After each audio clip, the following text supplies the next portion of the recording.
my voice is gone and I don't know what happened. I hope it's not too irritating. I think it goes one of two ways. It's either like sexy or it's like annoying, so I'm sorry. Or you're welcome. I got sick like 2 weeks ago and it was kind of like flu symptoms. I had like body aches, honestly it was a whole 9 yards. And then this past week at work, my client was just like, he was going through it. So I'm like, okay, I'm invincible, I've already gotten sick, but I think he had the cold and I had the flu. I think I could still get the cold. I ended up coughing all last night and I was fighting this like congestion this past week, so feels like it's the bare end of it. It's just annoying and I talk a lot, so it doesn't help. But welcome to the channel. Today we're gonna do kind of like May, end of spring favorites. Summer's coming and I want to make a whole video on like styles and things I'm looking forward to in summer. But for today, we're going to do some favorites. Starting off, I've got some hair stuff. This is Curlsmith's Weightless Air Dry Cream. Nobody put me onto this. Never heard of this before. But I was looking for kind of like a leave-in hydrating cream of some sort.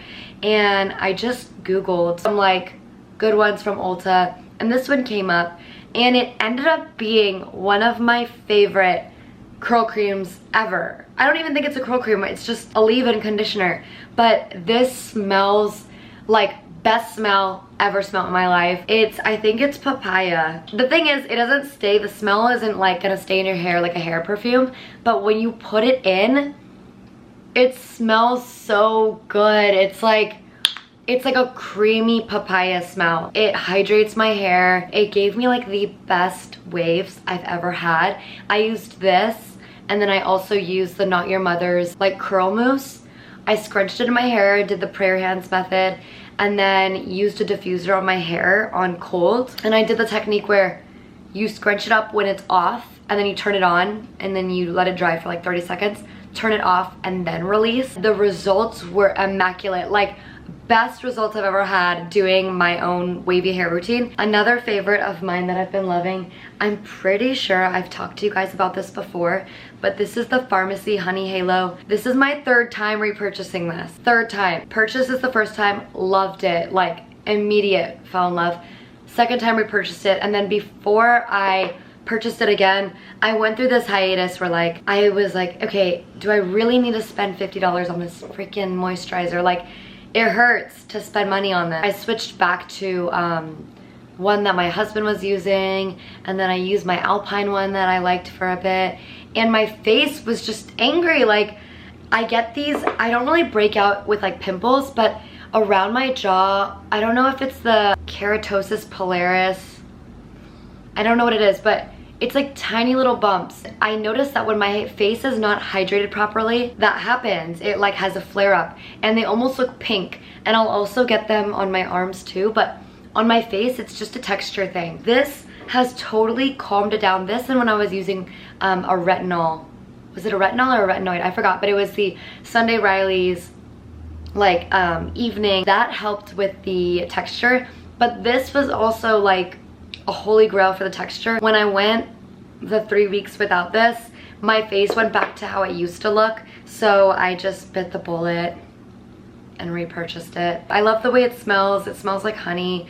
I feel like it's the small luxuries that I can enjoy because I can't afford like really expensive things. This though is like as expensive as I'll go with products. My next favorite are these Free People earrings. For Mother's Day, my dad sent me to the mall to buy my mom a Mother's Day gift from him, and I almost charged him a buyer's fee. I think that they feel heavy and they feel like good quality, but like, let's be real, they did not need to charge what they charged for these, but they're so damn cute. I love them, and I'm not even like really into silver, but this is like a silver that I'll wear. They're just fun. Like, I just think that this summer I'll be wearing some big fun earrings, maybe some like fun feather extensions. Usually in the summertime I put in like the beaded feathers. I think I'm gonna do like the big feather extensions. These or some earrings that just go super long. I've also been loving wearing my hair in like these half braids, where instead of braiding it all the way down to the bottom, I'll just do a couple braids and then call it a day. It's like my little lazy braid. The braids with the earrings is like a match made in heaven. I love them. This baby blue. Speaking of baby blue, I don't want to say that I'm like loving pastels, but I think I might be loving pastels. I'm wearing this butter yellow oddly dress, and the color is incredible. Like, this color, when I get tan, just looks so good. And then like baby blue, and weirdly, so weird, but like a shimmery pink. Like a shimmery baby pink. I've been loving that. Like my camera case is like a baby pink. I just got a lunch pail that's a baby pink. I'm gonna get my nails done tomorrow with the baby pink. And then I'm going to a wedding this weekend, and the dress I got is baby pink. I think that this baby pink has a chokehold on me, and I love it. I'm just gonna let it choke me. Like, I love baby pink right now. Last summer, I think I was really into like, I was still into a shimmery like aqua teal. Same with the summer before that. I think the shimmeries and the chromey colors just kind of come out in the summer. But who would have thought, like, I did not take myself as a pink girl. And actually pink, growing up, I was like the pink sister and my sister was the purple sister. But I don't know what happened. I just like fell back in love with it. I think it has to do with the fact that I'm turning 25, and I think 25 is when the clock reverses back to 15. So I'm really 15. My next favorite is, this is the NYX Butter Gloss, specifically in Brownie Dip. I love that name for this color, Brownie Dip. And oh, wait, pause before I get into this, before I forget. Another favorite of this month, Oreo boba. Like, I don't know if it was because that's what I've been craving before my moon cycle, but like, dude, Oreo flavored slushy, Oreo flavored smoothie, Oreo flavored boba. Like, I have run it to the ground. I love it. Like, I love Oreo. Truth moment, I feel like before I used to on the low judge people that liked Oreo, or like judge my sister for drinking Oreo. I don't know like why. Like, I was just like, really, Oreo, like basic. But it's basic for a reason. Like, it's so damn good. Like, I love Oreo now. But back to this brownie dip, so good, you guys. It's like a gloss that it has some color to it, right? But it's just glossy, but it also doesn't feel super heavy and like super sticky. It's perfect. It's literally perfect. And let me show you guys. Are you kidding me? Are you kidding me? I love you. This is so good. My next favorite has been this necklace. I just found this necklace. My grandma, when she had passed away, we took all of her jewelry and put it in like a bin, like a container. Every few months, I go to my parents' house where the container is, and I'll sort through what I want. And some of the jewelry is real gold. Some of it is almost like costume jewelry. But she has some bangers in there. Like there's this necklace that I've been wearing in like the last few videos. It was on me for a while, almost all through winter, because it was like a piece of spring for me. It was this dark berry colored flower. The thing about my grandma was she would get the whole set. She would get the matching earrings, matching ring, bracelet, necklace, everything. She would get the matching set. When I wear it, I don't wear the entire set together because it's like a lot of matchy, but I would wear that flower necklace. And that one was real gold, so I was able to like wear it without having to take it off. And I found this one. It's like a cross, but there's a bunch of like really fun like gems, and it's so cool. And I was like kind of apprehensive about the cross thing, because maybe it's the whole Jesus on the cross that freaks me out, but like, I don't like the Jesus on the cross imagery to wear every day. It's just very intense. And even the cross itself, I feel like, is a very intense symbol. I don't know. I had to pray about it a little bit and figure out if it was something that I wanted to wear. But I felt a calling to take this piece because I had seen this necklace in that container as I had sorted through many times before. Like, I had seen it and I was like, man, okay, I don't know. But then this last time, it was kind of calling to me, like, to wear it. So I took it and I'm wearing it now, and I really like it. I think it's colorful and it's very whimsical for being such an intense symbol. I was talking to Adrian about like the presence of God in my life, and just like wanting to be in constant prayer and constant meditation and having that on my heart. And I was literally just like looking into some of Jesus's teaching and how he was preaching like, I am God, and he was living so radically different than society. He was living so different politically, spiritually than everybody in his time and the church leaders, and that's why there was such an uproar and they saw him as such a threat because he was that activist. And so I was just kind of going into his teachings and whatnot, and I was thinking about how I wanted to be more present with God and be more in tune and in alignment with God. Then I saw a package on my entertainment center, and I was like, it had my name on it, and I was like, I didn't order a package. Then when Adrian came home, I was like, oh my gosh, thank you for this book. Did you order me this book? And he was like, I didn't order you that book. I called my mom and I was like, hey mom, thank you for ordering me this book. Did you order me this book? And she said, I didn't order you this book. And then my sister, who was next to my mom, chimed in and she was like, I ordered you that book. And dude, I just burst into tears. Like, I burst into tears. And I was like, oh my gosh, thank you. Like, I just thought the gesture itself was so thoughtful. My sister and I have gone through our own journey together, and this was the first time that I was like openly emotional, and it was just like, that was like a favorite experience from this month. It was so special and heartfelt to me. And I told her on the phone, I was like, oh my gosh, like, I'm crying. And she's like, I can't believe you're crying. And my mom was like, are you serious right now? And I was like, I'm serious. I'm seriously crying right now. Like, this is so important to me, because I think that it was just such a beautiful synchronicity. Like, I had been thinking about my presence and my practice, my own personal relationship with God and my spirituality.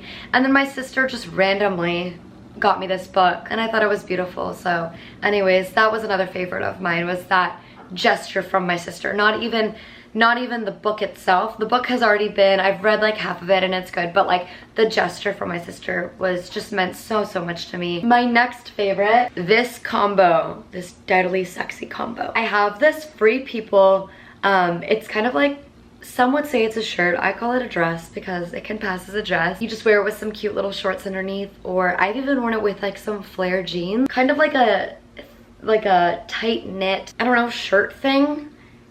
I got it secondhand, but the brand is Free People. It's perfect. It's so soft. I love the color, and the way that it sits is like incredible, because I have very little boobies. Things that are like super plunging, they do look good, but it has to be a very specific type of plunge. Like, it has to be, I'm like weirdly picky about it. I also like this kind of cut. I feel like this is very flattering on my chest. When it's plunging, it just has to have a specific plunge, and this one has the specific plunge that I'm talking about. And when I wear it with this oddly bikini underneath, it is gorgeous, like stunning combo. And I have this bikini top in this color, and then also like a dark green. But the reason that this combo has been my favorite is because then I wear it with the matching earrings. I know, it's very matchy-matchy. It's such a vibe. And even without the bikini underneath, and I'll only wear it like this at home because it does have a peekaboo moment where like the nipple come out, but it falls like perfectly. Like, it's like cute and sexy. I love this combo, so soft. I will be in this all summer long. My next favorite, this bag. I got this from the same secondhand store. It's Deluxe in Claremont. Just like a cute little bag. I have a leather bag that is like huge. Oh, I think I talked to you guys about this in the last video, but it's like huge and it has fringe. This one is kind of like a miniature version of that. It has my little fringe tassels that I love so much, but it's just smaller. And I like the back pocket because I could just fit my diary in it, and I actually was able to fit that other book that I was reading earlier. It's like perfect little easygoing purse. I love this thing, and I just attached, I always, whenever I switch bags, I transfer this turquoise bracelet that was my grandma's. I just love it so much. My last favorite of the month has been my sobriety. I think I am 146 days sober now. I feel incredible. I've spoken a little bit about this in a previous video called So You're Sober Curious. And if you are still sober curious, let this be your sign to just try it. I feel like we're so willing to try new things that are bad for us. Why not try something that might be good for you? To be transparent with you, I think it's going to be very challenging come summertime, because my favorite thing in the summer is like laying out on the beach with a Michi and getting a tan and being sun drunk and a little buzzed. That is like my favorite thing ever.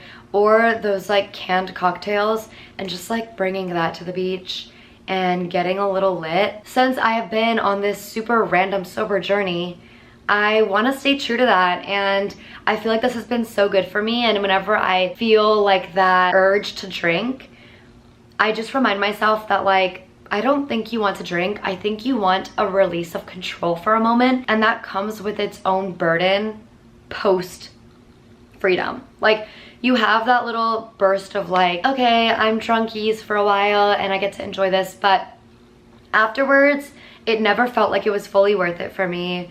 And I feel like I've grown to have so much fun and grown to be so comfortable being like stone cold sober all the time. And I have had questions on if I'm sober from just drinking or if I still use other drugs recreationally. And the answer is no. I am like literally like full on effing sober, which is wild. Like, it's actually wild, but I did feel called to do this. I felt called to try it in the beginning, and then I just really liked it. I love that I never get anxiety. That was like my #1 favorite thing about giving up drinking. Even when I would have like 1 drink, 2 drinks, I would get this random anxiety the next day, and I didn't like that. I will be staying sober, and I have this app called I Am Sober. I've talked about it before, but it tracks how many days that you've been sober, and you're able to put kind of like a testimony of like why you're doing this, why you're embarking on this journey. And I just put to equip myself spiritually. I feel like I feel so much more spiritually aligned when I'm sober because I am like fully present with myself, with my mind and my body. That's just been my own personal reason, but I was a very functioning drinking person. I never felt the need to drink to have fun. I had gone out before without drinking. I didn't rely heavily on alcohol. If you're thinking about sobriety, I always say just try it. If you don't like it, or you try it and you're like, I still really like to drink, then go for it. But this is coming from somebody who loved to enjoy an ice cold beer and go brewery hopping. Like, it was so much fun for me, but it's the type of sacrifice that I feel like makes me feel like just a better version of myself. So I have been doing that. I thought that that was my last favorite, but I forgot. I had one more. I bought kind of like a discovery set, Henry Rose, and they are kind of like a clean fragrance brand, Michelle Pfeiffer's fragrance line, and she has a lot of interesting fragrances from this line. The one that I've been liking is Jake's House by Henry Rose. This one is described as a marine citrus, and I've never had any like aquatic scents before, so this was very interesting to me. It's very bright. It literally smells super clean, and I don't know if that's how most marine aquatic fragrances go, because I'm very new to trying perfumes and trying fragrances, but this is fun. This is like a very fun fragrance. I love how like it feels like summer. And also, I don't know why, when I first smell it, it reminds me of sunscreen. There's probably no correlation with the notes to sunscreen, but maybe that's just the connection I'm making with summer, this fragrance in summer. But it reminds me of sunscreen and summer and laying out in the sun. And I'm usually like a very amber gourmand type of lady. And then in the summer, I'll transition to something a little bit more citrusy, but still candied. This is the most different than what I'm used to, and I really, really like it. And then I went on their website to kind of understand the notes and like the makeup of it, and it ended up being one of their best sellers, and I could totally see why. It smells incredible. I think that's all of my favorites. That's it for today's video. I love you guys.